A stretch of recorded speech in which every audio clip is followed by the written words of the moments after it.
Hello,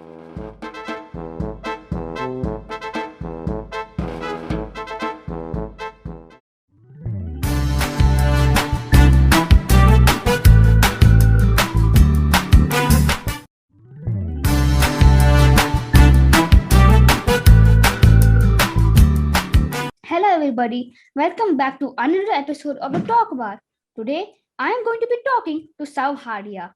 So, Souhardya is an Indian author of historical fiction. He is a Sunday Guardian columnist and a fellow of the Royal Asiatic Society of London and a podcaster who is hailing from Midnapur, West Bengal. He is best known for his contributions to Hindi mythology, history, and cultural heritage revisitation. He he was conferred for the Bal Puraskar, which is the national highest honor for Indian citizens under 18 by the President of India for his contributions to art and culture in 2021. Everybody, welcome South. Thank you, Anna. Thank you so much for this grand introduction, I would say. It's a real pleasure to be here in Talk Bar and looking forward to have quite a good interaction with you today. Same here. You seem to be very interesting. Thank you. Same on your likewise. Like the way you introduced me, it was like very expressive, and I saw a lot of expression coming out. So that was really good to see. Thank you.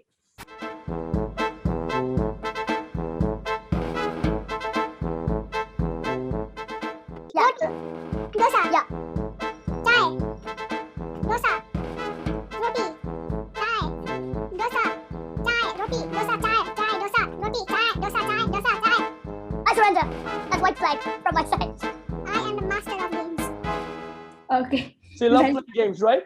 And the mask you put on, and the mask you put on for this game, it's quite like Zorro. So there's a cartoon. There was very famous, Spanish cartoon, which is called Zorro. And he's this Robin Hood kind of thing who helps poor people. So you look exactly like that. Suits on you. Maybe I am Zorro.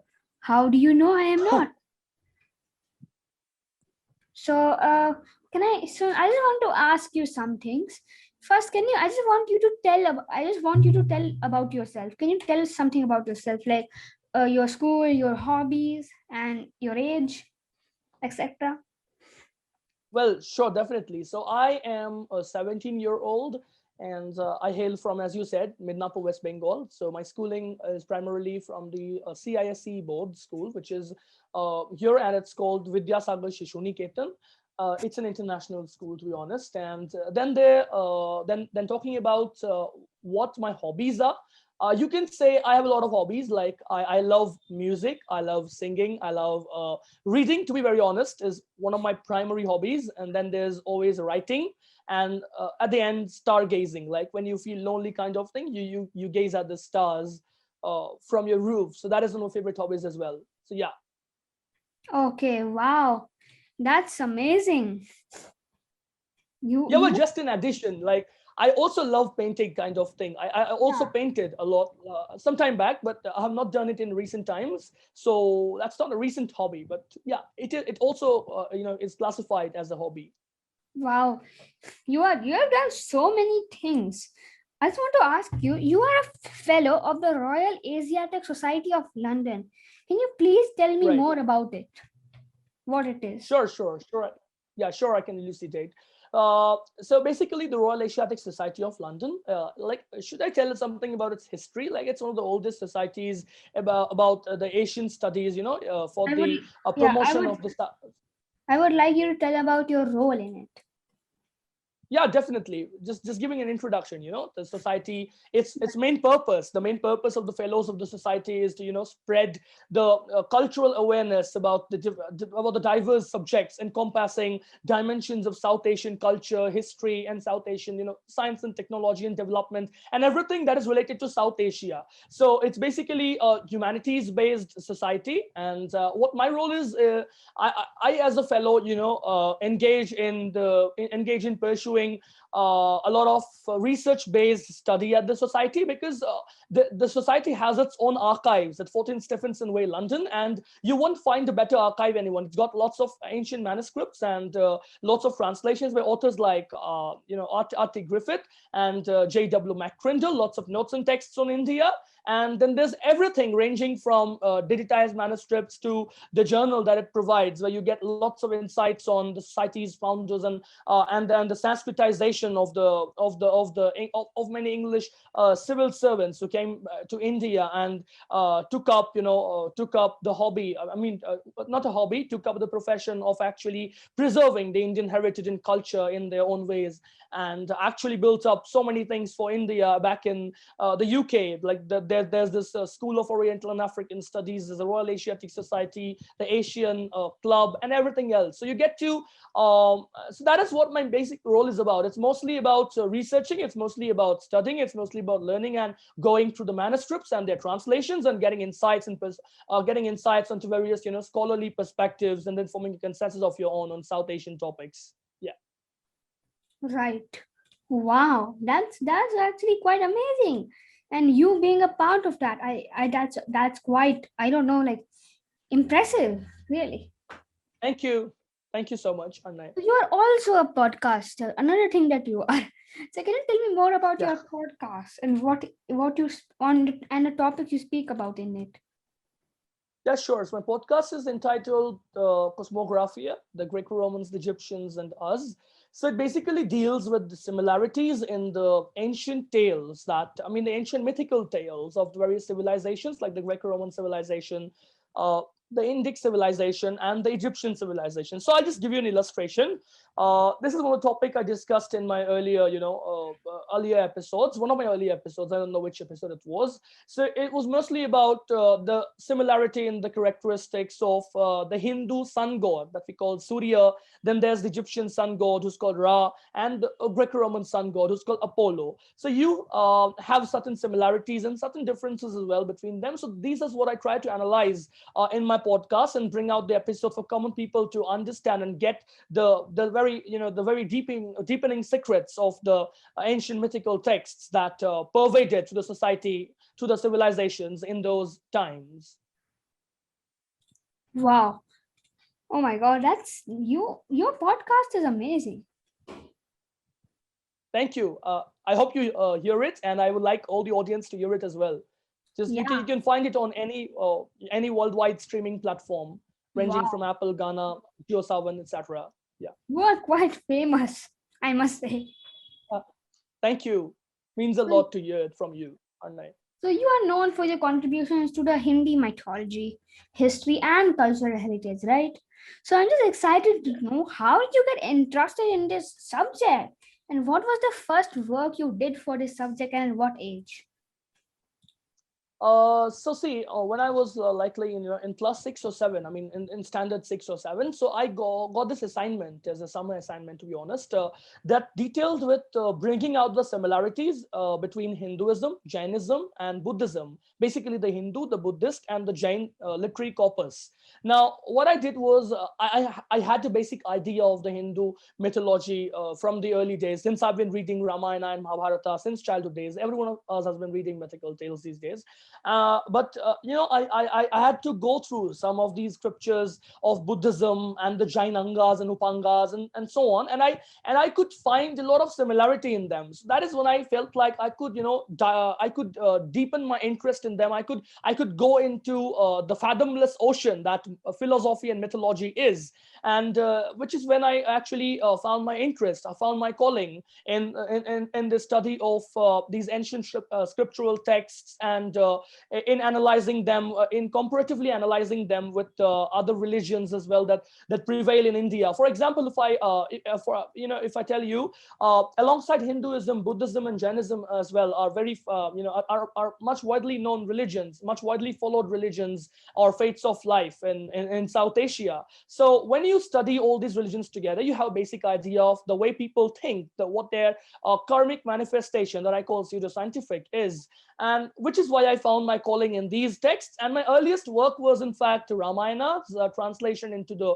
poetry form that was brought up, that was brought out when I was kind of 13, maybe, yeah, 13, in 2017, I guess. And it was all about this, this very simple translation for children, specifically for children from 8 to 12 years of age. And it dealt with analyzing Ramayana, not analyzing, I would say, it dealt with retelling Ramayana in the poetic form, in the poetical metrical form, excluding the Uttarakanda, which I believe had been introduced much later into Ramayana by Bhababhuti. So I just kept it short to the simple Valmiki Ramayana's translation into English, and not a very detailed translation, one meant for children, in fact. Yeah.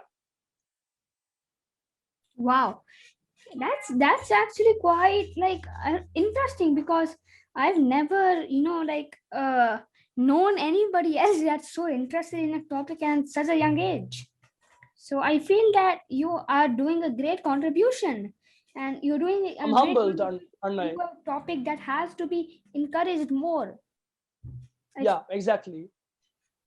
So can you just Right. tell another thing? You are a columnist for the Sunday Guardian, and you write on topics pertaining to the various dimensions of Indian culture. Just like you said, you do it just like this, right? So can you tell me Yeah. how you started this columnism, and how does it feel to be part of such a reputed newspaper? First of all, if I start from the second question, well, being a part of such a reputed newspaper, that's read wide around, I feel really privileged to have my columns put out there through my editor, in fact. And it is because I feel, when I write about Indian heritage, when I write about topics pertaining to the Indian culture and history that are not widely known among people, when people, read them from these reputed newspapers, they get to know, they get to have these, slight detailed ideas of their own civilization, the cultural way of life that they themselves belong to. So that is my main motive, is to make people aware of the way of life they belong to. But mostly, talking about how I started, I had this idea in mind, like I could write columns for the popularization of Indian heritage, and I mailed my editor at the Sunday Guardian way back in 2020, I guess. And that was when I first started writing travelogues. I wrote the first 3 travelogues on Bishnupur, Malda, and Mewar. And then I divulged further, I divulged further into the Indian scriptural culture, and also into various dimensions of the Mughal tales. For example, I have covered topics ranging from Noch or Trophy to Zebun Nisa, who was the kind of secular daughter of the Mughal emperor Aurangzeb, and was called Makhfi by her pen name. So yeah, that is when I actually started. My first article was on Bishnupur. That is another place in West Bengal where Vaishnavism is quite popular, and you see the terracotta style of architecture, which is unique to that particular place and is not found anywhere in India in that scale or in that extent, and was originally belonging to the Malla kings. So yeah, that is how I started. Yeah. Wow. And I am just amazed that you are in like the Sunday Guardian. That's like only famous people get to be in there, and I guess you are famous. Well, that was quite an appreciation. Thank you. You're welcome. So you are an author too. How many things you are? I can't even count them all. You are so many things. So can you tell me, you are an author and you're working upon a dynastic decimation, something like that, when lust destroyed a sultanate, right? It seems very interesting. So I would like to know more about it and when it is coming out. Well, thank you for expressing your interest in my upcoming work. So Dynastic Decimation When Lust Destroyed the Sultanate. It's basically the tentative title of the book that I'm bringing out next. It is from Rupa Publications, India. So I signed this with Rupa last year in 2020, July.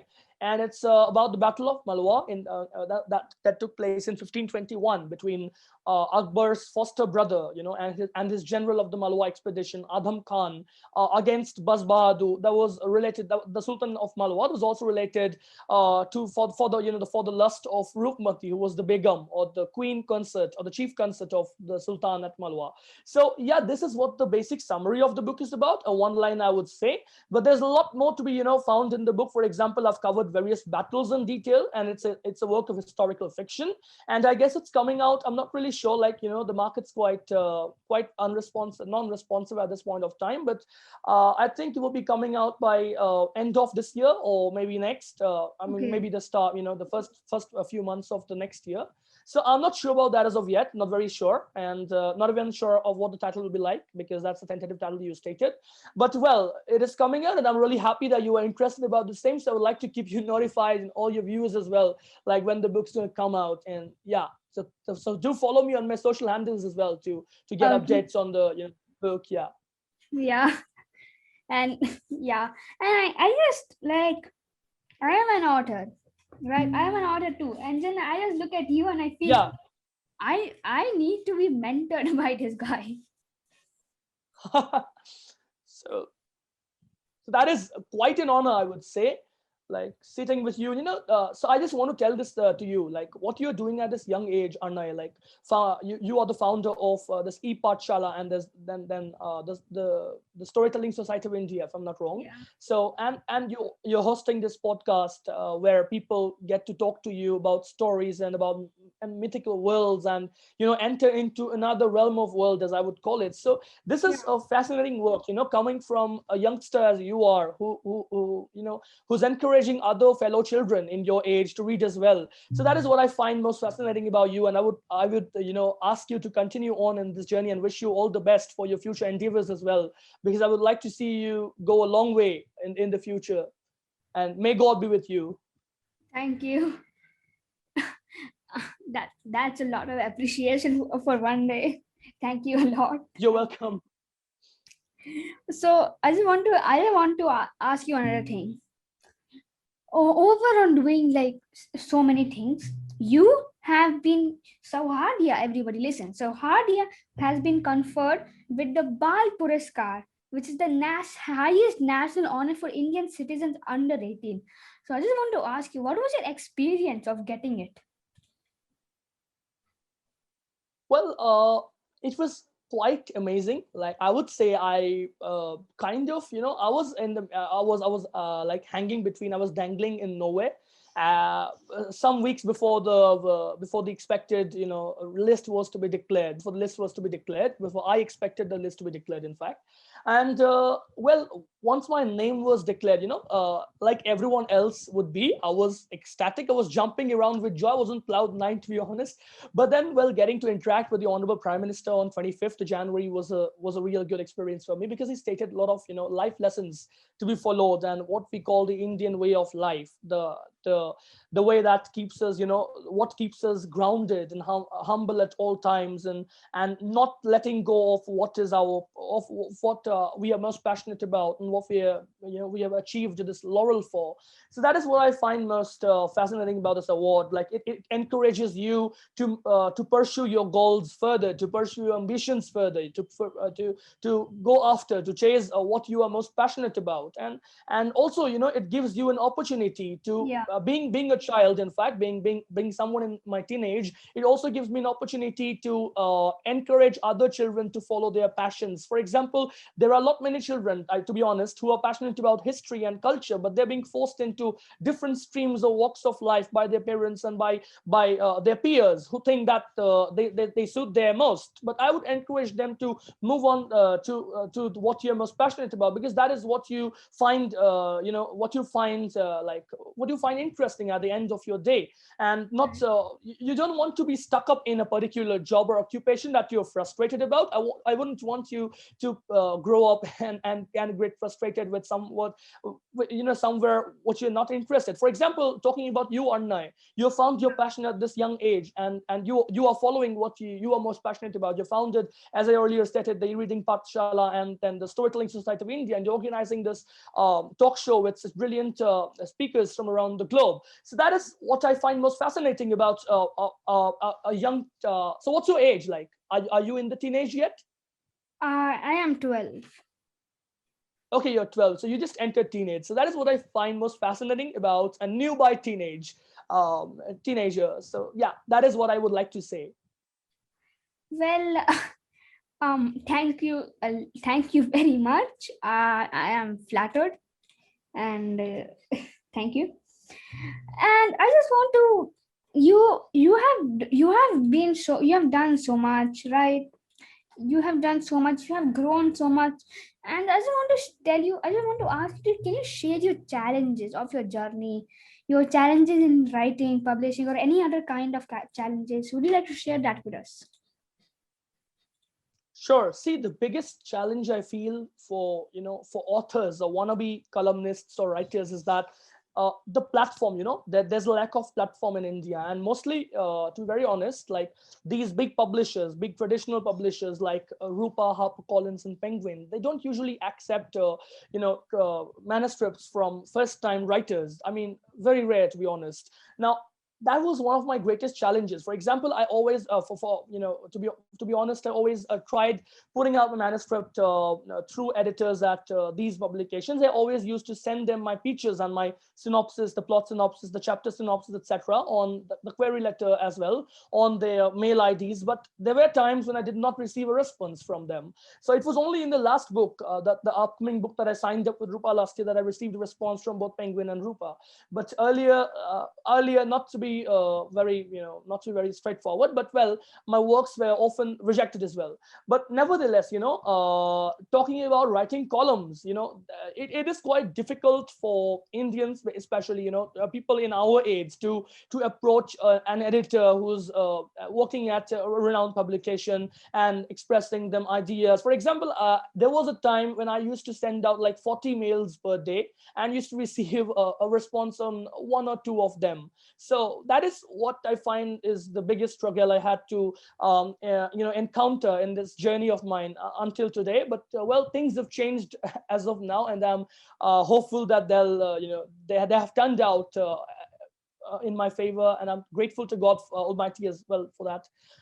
But yeah, so that is what I consider was my biggest challenge in the journey that I've come so far. But well, it's only to be very honest, I'm only 17, and I think my journey has only begun. So it's only that I have just put myself out in front of the wider world, and I still have a lot to go before I actually come of age. And yeah, there's a lot more part to cover. But well, till today, I think that is the biggest challenge I've faced, and it is only about sending out pitches and getting a response, because you need to hook your editor in the very first statement that he or she will read, or else they're just simply going to reject you, because they receive around 1,000 manuscripts per week. So yours should stand out among them. So I betted myself each time. For example, once I was rejected, I tried putting out the best of my efforts in the next book. Even if that manuscript was rejected, I tried to improvise my writing in the third manuscript that I wrote. I used to find lots of plots, and I used to better myself every new day, and that is how I think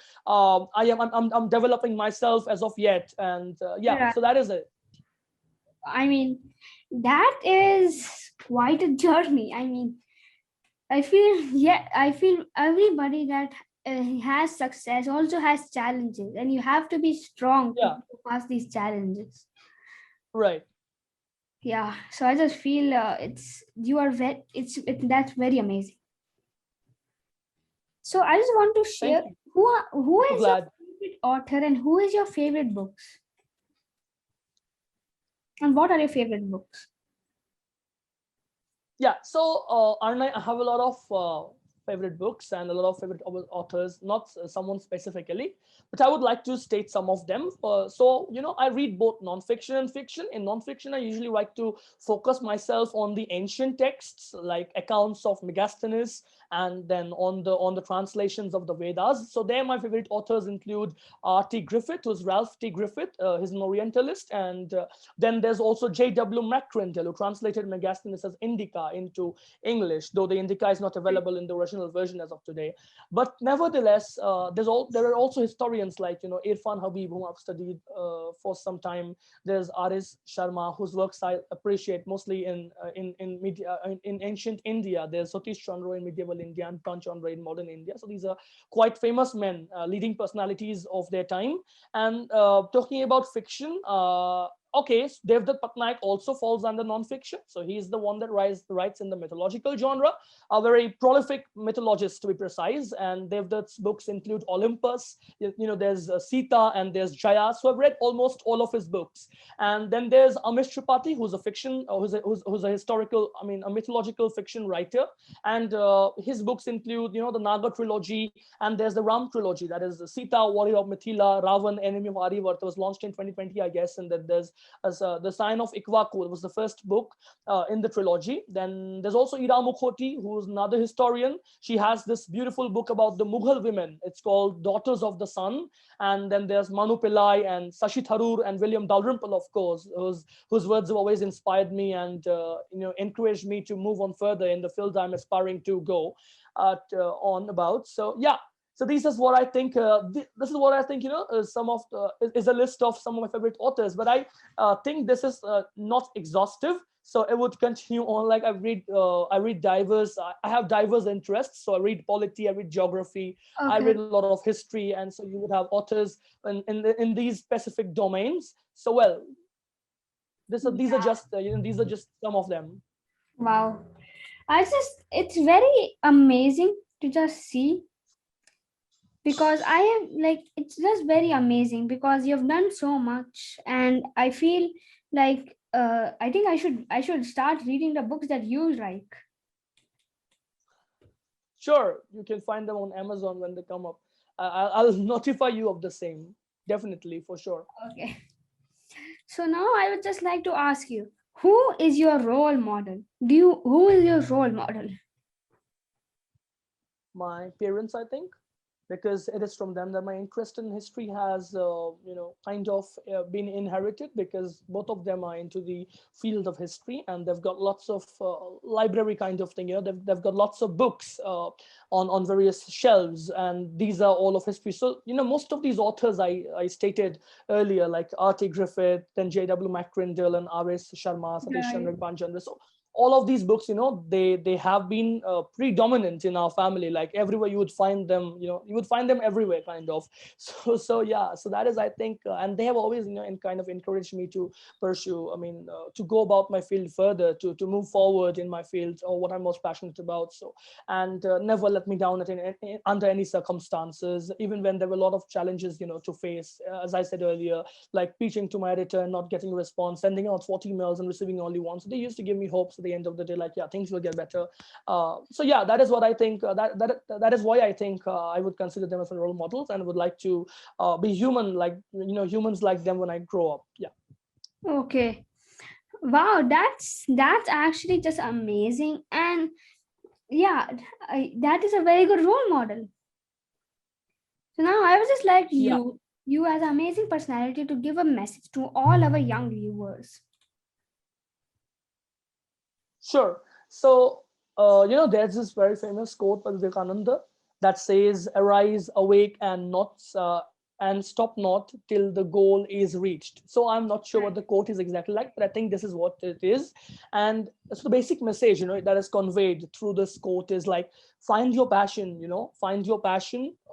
grow up, following your passion and chase your passion, and do not stop until you reach what you are passionate about, until you reach what you had set your goal like. And you should focus on that particular goal. And like when you set a goal, when you are writing a new book, and your goal is to complete the book by a fixed deadline, you should focus on that.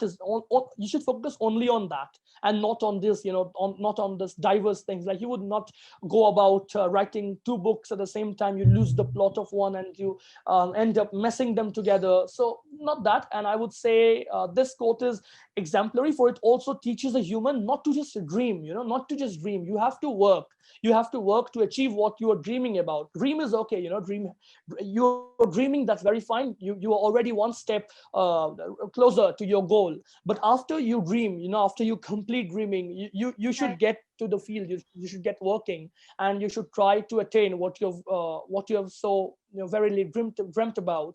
So yeah, that is what I think is befits me most, because I believe in this quote, and I always try to kind of follow this in my life as well. So yeah. Okay. Wow, that's amazing. And everybody who is there, be sure to follow Souhardya's advice, and I assure you, you will have great success.